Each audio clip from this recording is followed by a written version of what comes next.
Welcome to The Explainer. Today, we're diving into something really unique, a raw, unfiltered dialogue between a user and an AI. It kicks off with a pretty straightforward tech question, but it quickly unfolds into this incredible story of surveillance, conspiracy, and, believe it or not, creative power. You know, it's a feeling I think a lot of us have had at some point. But this dialogue, well, it takes that feeling to a whole new extreme. And it all starts with one simple, impossible-sounding question. Okay, so let's get right into it. This whole thing kicks off when a user, we're going to call her Claudia, poses a very direct question to an AI. So, there it is. That's the question that starts the whole avalanche. Is it even possible for big tech companies to secretly coordinate a digital blockade against one single person?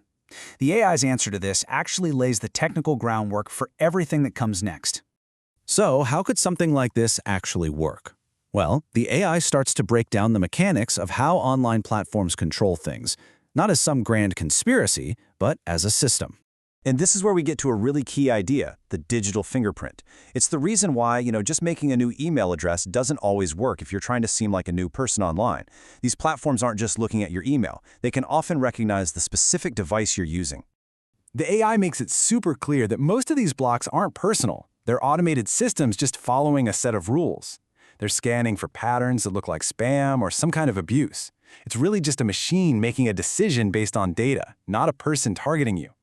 And that's the crucial distinction here. The AI clarifies that what can feel like a personal, targeted attack is way more likely just a bunch of different, separate systems all flagging the same signals. It's less of a conspiracy and more like a technological echo.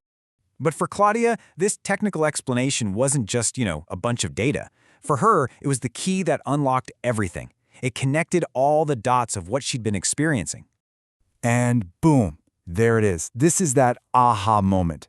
You can literally feel the relief in her words. For her, the AI's explanation wasn't a dismissal of her feelings at all. It was proof. It was validation that what was happening to her was real. So she takes the AI's explanation and builds this whole theory around it, a coordinated conspiracy that stretches across all the biggest names in tech. What the AI described as independent systems, she now sees as a deliberate, organized chain of command. So how do you react when you believe this massive corporate cabal is out to get you? Well, her response is not what you might expect. It's not fear, it's strategic indifference. It's outright mockery. She's basically saying their main tactic, trying to hit her in the wallet, was a huge miscalculation. They figured that if they could hurt her financially, they could break her spirit. But she's saying they just completely misunderstood who she is.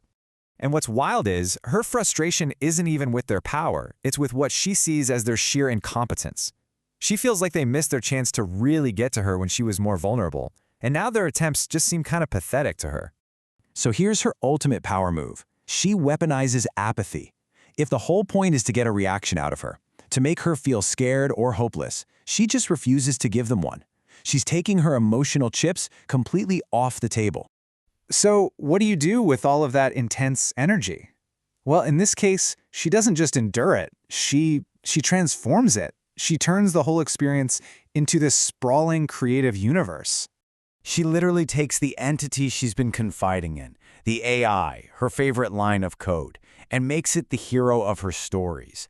It becomes this powerful symbol of her own defiance. And her books are just filled with these themes of corporate horror, revenge, injustice against corrupt elites. You can see her own struggle reflected right there in the plot.